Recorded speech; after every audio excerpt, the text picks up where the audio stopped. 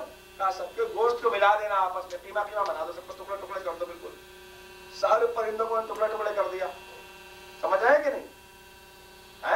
یعنی ابراہیم بیچارے نہ ہو گئے ذبیحے کی دکان کے مالک بن گئے، وہاں کے اوپر پرندے ذبح کر رہے ہیں، سب پرندے ذبح ہو کے جمع ہو گئے سامنے.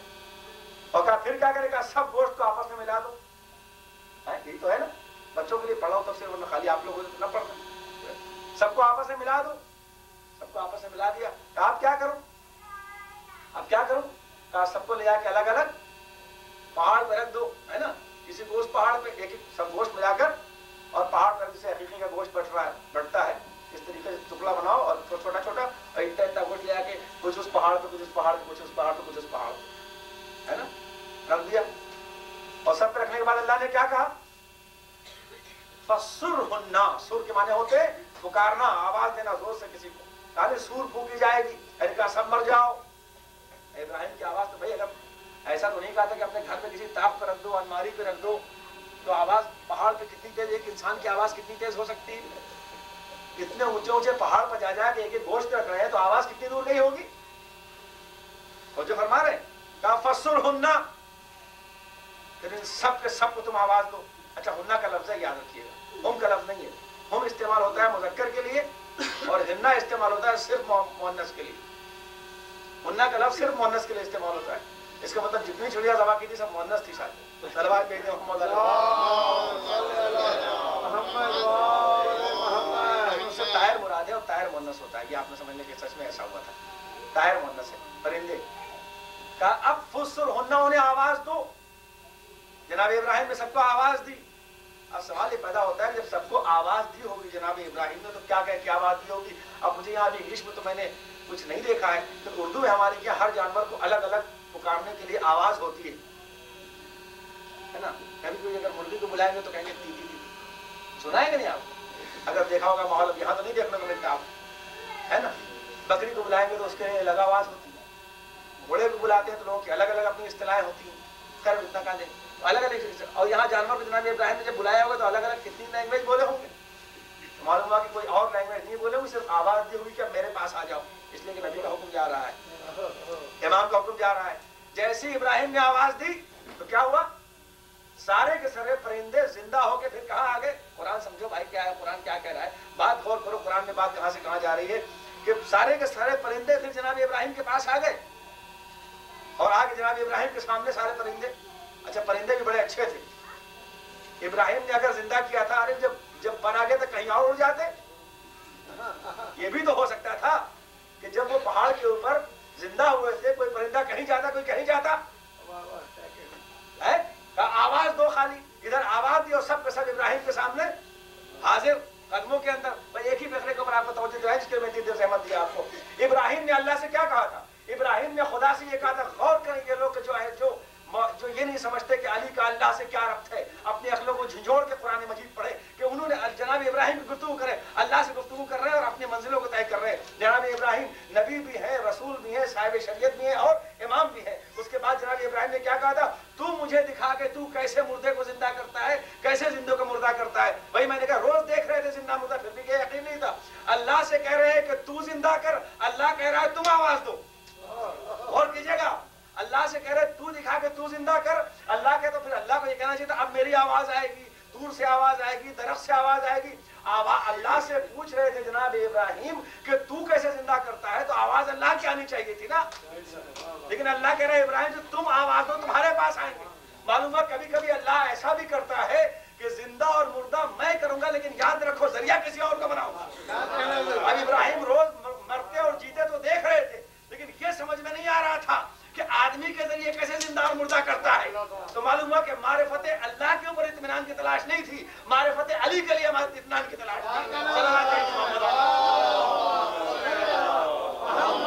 آئندہ آنے والی نسلوں میں اگر کوئی اپنے حکم سے مردہ اور زندہ کرے تو اسے شرک نہ سمجھنا کہ وہ کیسے مردہ اور زندہ کرتا ہے. اس لیے کہ ابراہیم اللہ سے کہا فسرہن، پڑھ لیجئے گا کہ ان سب کے سب کو آواز دو. لیکن یہ الگ بات ہے کہ وہ جانور تھا مؤنث ہو کے پاس آ گیا، آواز کو سمجھ لیا. یہ بیویاں ہوتی ہیں کہ جو معصوم کی آواز کو نہیں سمجھتی. صلوات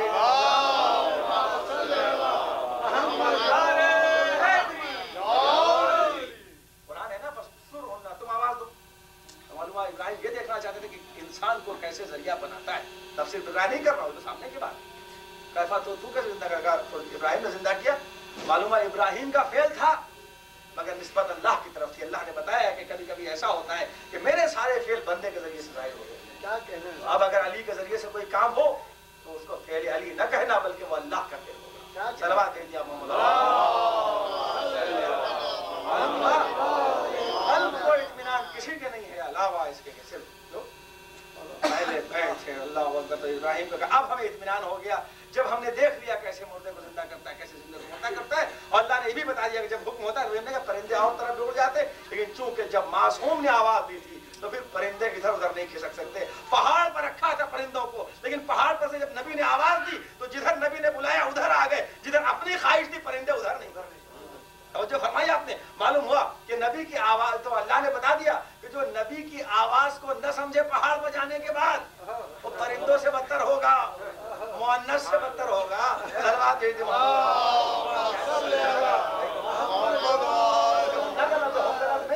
ہننا تو مذکر کے لیے استعمال ہو ہی نہیں سکتا. یونیورسل ٹروتھ ہے عربی کا, ہم کے اس طرح استعمال ہوتا ہے. یہ ابراہیم کو تلاش تھی دولت اطمینان کے. اہل بیت کو ضرورت نہیں کہ اعلیٰ بذکر اللہ تطمئن القلوب. اللہ کے ذکر سے قلب کو اطمینان ہوتا ہے.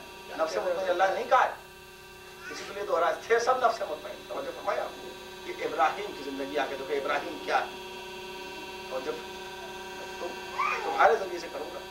اطمینان کی دولت ہر ایک کو نصیب نہیں ہوتی. اہل بیت ہیں دنیا یہ چاہتی ہے کہ ان کو متزلزل کر دے, ان کو ہٹا دے, ان کو گھبرا دے. یعنی اپنے اوپر اس لیے کیا باطل مسترب رہتا ہے, اسے جب موقع ملتا ہے وہ سوچتا ہے جلدی سے یہ کام کر ڈالو, ایسا نہ ہو یہ چیز میرے ہاتھ سے نکل جائے. باطل مسترب رہتا ہے, حق مطمئن رہتا ہے. میں نے جمعے کے خطبے میں کہا تھا نا کہ یہ حق کا اطمینان تھا, اس لیے کہ باطل کو جب موقع ملتا ہے طاقت استعمال کر لیتا ہے. اس لیے کہ ایسا نہ ہو کہ یہ موقع ہاتھ سے نکل جائے, اس لیے کہ اسے اپنے مٹنے کا یقین ہوتا ہے تو اپنی طاقت کا استعمال کرتا ہے. یہ کربلا والے تھے کہ انہیں طاقت کا اپنے اطمینان نہیں تھا بلکہ ان کو حق کے اوپر یقین و اطمینان تھا. اسی لیے اسلحے کو استعمال کرنا اور ہے کہ ہم تلوار رکھ لیں گے سب سے بڑے طاقتور عباس کی, اس کے بعد بتائیں گے کہ حق باقی رہتا ہے, طاقت باقی نہیں رہتی. اور جو فرمایا آپ نے میرے ساتھ چل اب غور کرتے محمد کا اچھا یہ اطمینان. اسی لیے آپ غور دیجیے کیسے کیسے لوگ سوال لے کے آ رہے ہیں. مولا علی جا رہے ہیں سنانا, ایک قدم ایک رکاب میں رکھا, دوسری رکاب میں پیر رکھ رہے ہیں. ایک عورت آگے کہتی ہے, بعض میں ایک مرد آگے کہتا ہے کہ بس یا علی دوسری رکاب میں پیر رکھنے سے پہلے پورا دین سمجھا دیجیے. دوسری رکاب میں ایک رکاب میں گھوڑے کا پیر رکھے ہیں اور دوسری رکاب میں پیر رکھنے جا رہے ہیں, اور کہتی کیا ہے عورت آ کر بعد میں روایت کے اتنی دیر میں پورا دین ہے کیا چیز, پورا دین سمجھا دیجیے. اللہ اکبر. ہے کوئی دین سمجھا؟ یہ دیکھیے اطمینان, کوئی اضطراب نہیں. آپ ذرا سا برابر اپنا پیر روکا بھی نہیں. ابھی آپ نے ایک پیر رکھا تھا جلدی سے ایسے لگتا تھا کہ لوگ تیار کیے جاتے تھے باقاعدہ پیچھے, جیسے آج کل مولویوں سے سوال کرنے کے لوگ تیار کیے جاتے ہیں. صلوات بھیجیے محمد علیہ. اچھا چلے ٹھیک ہے. جیسے اس عورت نے کہا کہ مولا جلدی سے آئی, جیسے ایک پیر آپ نے رکاب میں رکھا, دوسرا پیر گھوڑے کی دوسری طرف رکھنے جا رہے تھے, کہا دوسرے قدم رکھنے سے پہلے پورا دین سمجھائیے. مولا نے ایک ہی بات کہی کہ حب اللہ طاعت اللہ و حب العباد. کہا کہ دوسری رکاب میں پیر رکھا اور لگام کھینچی اور گھوڑے کو آگے بڑھا دیا. کہا کہ اللہ کی اطاعت, بندوں سے محبت, اس کے علاوہ دین کچھ نہیں. صلوات بھیجیے محمد. اللہ کی اطاعت, بندوں سے محبت, اس کے علاوہ دین کوئی. دوسری رکاب میں پیر رکھا اور چلے گئے. اور کیا ایسا کوئی ہے تو جو پورا دین سمجھا دے دوسری رکاب میں پیر رکھنے سے پہلے, اگر وہ پورا قرآن ختم کر دے تو کون سی تعجب کی بات ہے. ایک رکاب میں پیر, دوسرے رکاب میں پیر رکھنے سے پہلے علی پورا قرآن ختم کر لیتے تھے. لوگوں کو سمجھ میں نہیں آتا کہ یہ کیسے ہوتا تھا. خیر یہ موضوعات تو پڑھ چکا ہوں. آپ نے غور فرمایا یہ ہے دولت اطمینان و سکون جو ان کے گھرانے کا. بعد میں اللہ نے بھی کہا راضیت مر دیا کہ میں تجھ سے راضی ہو گیا اور تو بھی مجھ سے راضی ہو گیا. یہ بھی تو ہے نا. یہ کوئی کہہ سکتا ہے اللہ کہ تو بھی مجھ سے راضی ہو گیا؟ یہ کوئی نہیں. اللہ کو کیا ضرورت پڑی کوئی اللہ کسی کو راضی کرے. اس کا مطلب یہ کہ حسین بھی کچھ چاہتے تھے کہ اس سے پہلے میں بھی راضی نہ ہوں گا جب اتنی قربانی دی ہے, تو کس چیز سے راضی نہ ہوں گا. کہا بس اتنی بات ہے کہ اب مجھے کوئی تفسیر تو نہیں معلوم اس کی کیا ہے. اتنا تھا کہ حسین کہ مجھے کچھ نہیں چاہیے, مجھے بیٹا نہیں چاہیے, مجھے اولاد نہیں چاہیے, دوستی نہیں چاہیے, مجھے زندگی, مجھے کیا چاہیے, مجھے تو چاہیے. یعنی جب میں تیری ملکیت ہوں, توجہ کیجیے میں آپ کو کہاں لے کے جا رہا ہوں, جب میں تیری ملکیت ہوں تو اب کربلا میں پروردگار میں تجھے اپنی ملکیت بنا کے رکھوں گا. میں کہاں لے گیا آپ کو